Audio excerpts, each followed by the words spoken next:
Mange tak, Gita. Du er så smuk. Jeg kan ikke bestemme mellem dig og hende her. Men jeg tager jer begge to. Og så går vi bare hjem. Ikke på den måde, Svend. Vi skal bare lave mad, drikke et par flasker vin og... Ikke? Jo. Okay. Jo, vi laver bare mad. Okay. Men tak for min skønne nye veninde, og for det store skulderklap, der ligger bag sådan en anerkendelse. Jeg er lidt nervøs, som I kan høre, så jeg skal nok læse noget af. Beklager. Men jeg har set, at der har været andre, der var nervøs, og så jeg har det lidt bedre. Det var meget værre for en halv time siden. Men den britiske statsminister Winston Churchill sagde engang, there are two things more difficult than giving an after-dinner speech. One is climbing a wall that is leaning toward you, and the other is kissing a girl who's leaning away from you. Han var Storm P-agtig, ham der.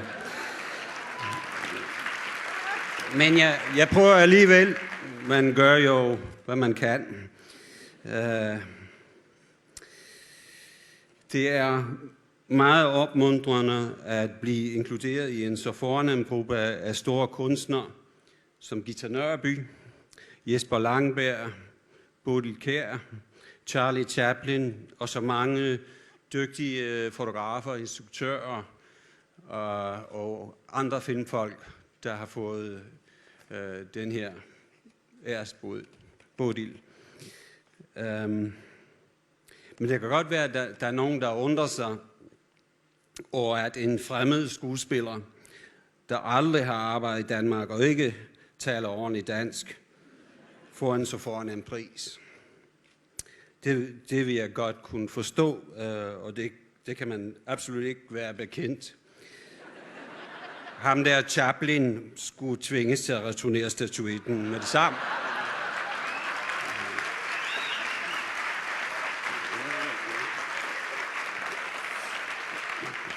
Eller nogen i familien. Heldigvis startede jeg med at tjene til husleje og skattevæsenet, da jeg var 18 år gammel. Som metalarbejder, blomstersælger, havnearbejder, møllearbejder og tjener i København, Ringsted, Kalundborg og Esbjerg, blandt andre steder. Så. Og jeg var medlem af fagforeningen, metalarbejderfagforeningen. Jeg har været inspireret af dansk filmkunst fra starten af min heldige karriere. En af grundene til, at jeg vandrede frem på denne snævre, tit frustrerende, men altid berigende sti, var Carl Dreyers Jeanne d'Arcs lidelse og død fra 1928, samt Henning Carlsens Sult fra 66. Siden jeg begyndte som skuespiller for mere end 30 år siden, har jeg beundret en hel række dygtige danske instruktører, blandt andre Billy August,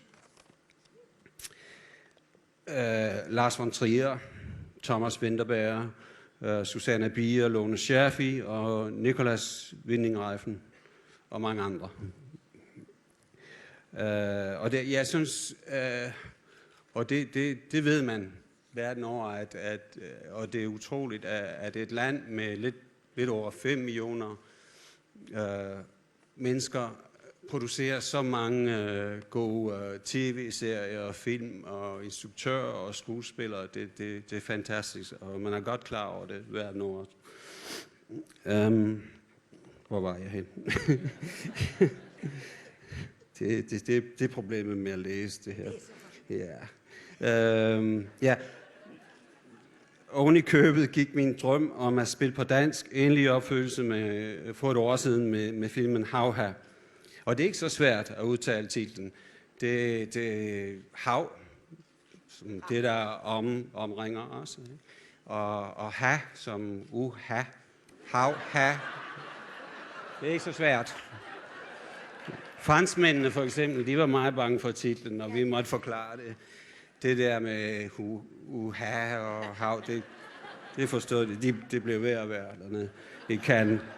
Men vi vandt heldigvis en præmie dernede. Så.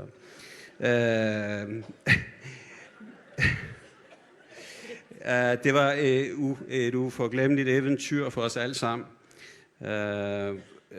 Gita Nørby, Vilbjørg Malling og hele holdet. Lisandro Alonso er en dygtig instruktør.